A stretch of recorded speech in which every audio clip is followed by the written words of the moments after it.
All right, today, boys and girls, we're going to do part 2 in the series on things you may or may not know about the page and layer gallery. In the first session, we talked about moving things around using the page and layer gallery inside of groups and inside of layers and that sort of thing. For example, right now this purple rectangle is in between the red star and the blue ellipse. If I wanted to just grab that and move it down one underneath the blue ellipse, you would see that here it goes behind the blue ellipse. Okay, that kind of thing. That's what we covered in the first session. In this second session, we're going to talk about these buttons at the top here and what they do. The first button is this new button right here.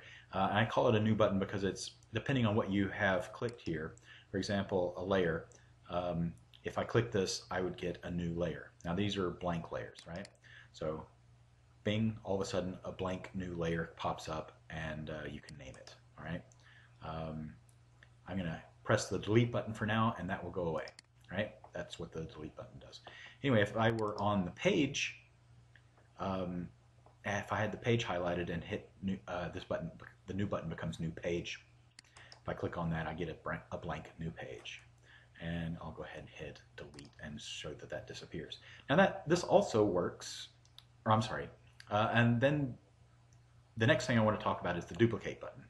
So if I have this page here highlighted and I press the duplicate button, I will get an exact duplicate of this page, including all the layers that are on it and any of the objects that are on it. Exact duplicate. And I press delete and get rid of that one.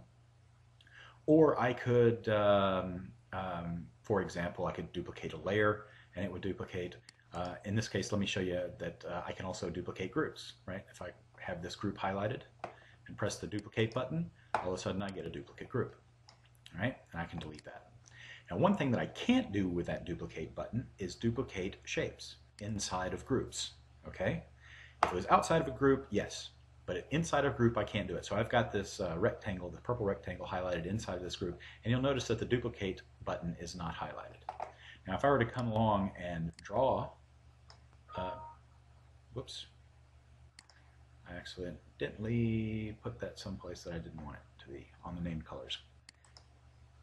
If I were to draw it here, right, and we'll give it a different, we've got a cayenne color or cyan color, you'll notice that I've got this shape and it's outside of the group.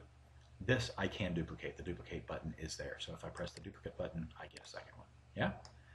All right.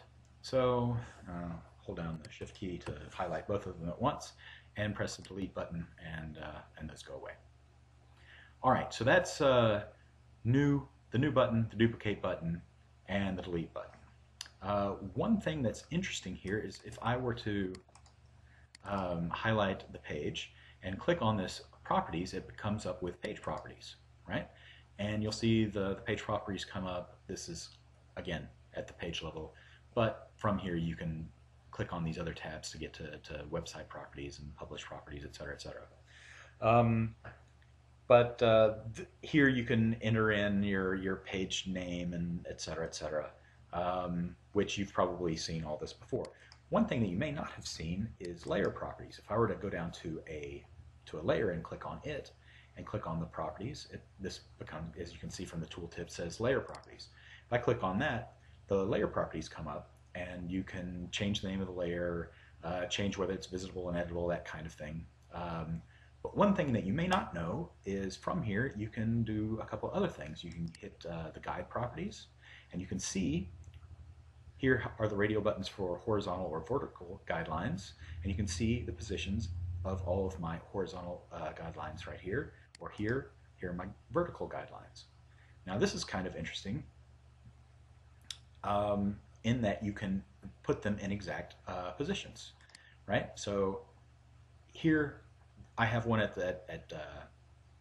350 pixels and 700 pixels and 0 pixels, yeah? So here's 0 pixels, here's 350 pixels, and here is 70 pixels, or 700 pixels, sorry. So that's at the top, the middle, and the bottom of the page. Now if I wanted to enter a new one, all I had to do is click here, and I could enter another one. So if I want one along here at this 5 mark on the page, That's 50 pixels. So if I enter in 50 pixels and press OK, all of a sudden you'll see now I have a new guideline at the 50 pixel mark. And the other interesting thing is you can change the color of your guidelines, right? So if this red is hard to see over this red star, I could change it to be something completely different. For example, it's the local color, but anything you want, right? Here are all my named colors, so you could change it to one of those if you'd like. So let's change it to blue, for example. A nice bright blue. And there, all of my guidelines have changed to blue. Simple as that. And you can also reach your pop-up settings here. If this happened to be a pop-up layer, this would make sense. It doesn't make any sense right now because it's not a pop-up layer. So that is that. The next two items are these pages and layers buttons, and these are different modes, page mode and layer mode. If you can see how I have all of these expanded out. So under this layer there's group, and under that group there are these shapes. If I were to click on this, it rolls everything up to layer level. So all of this would roll up to the mouse off. It would close all the layers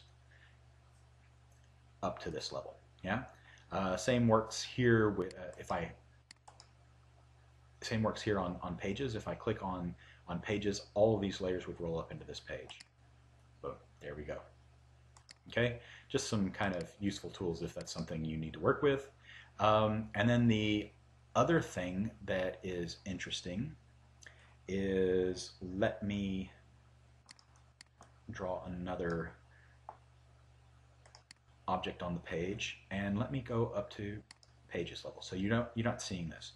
Well, if I were to click on this, it doesn't work at that level, unfortunately. You have to have at least expand it out to the layer mode.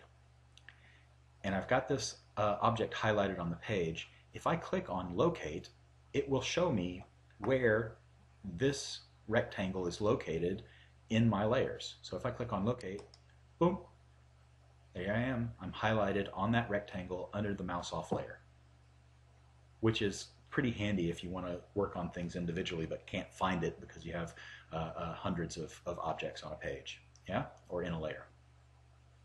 And then this more button just shows you the show all on page and unlock all on page, which is exactly what these buttons are.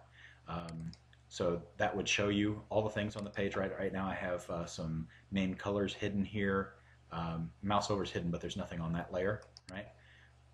Or yes, there is. There's that one rectangle I drew earlier, which was on the named colors page. Sorry.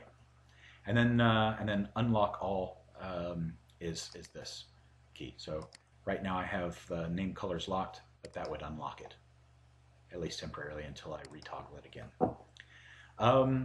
That is pretty much it on the page and layer gallery. Sorry that this particular tutorial ran a bit over. It's a little bit longer than normal, but I hope you found it useful, and we'll see you back again next time.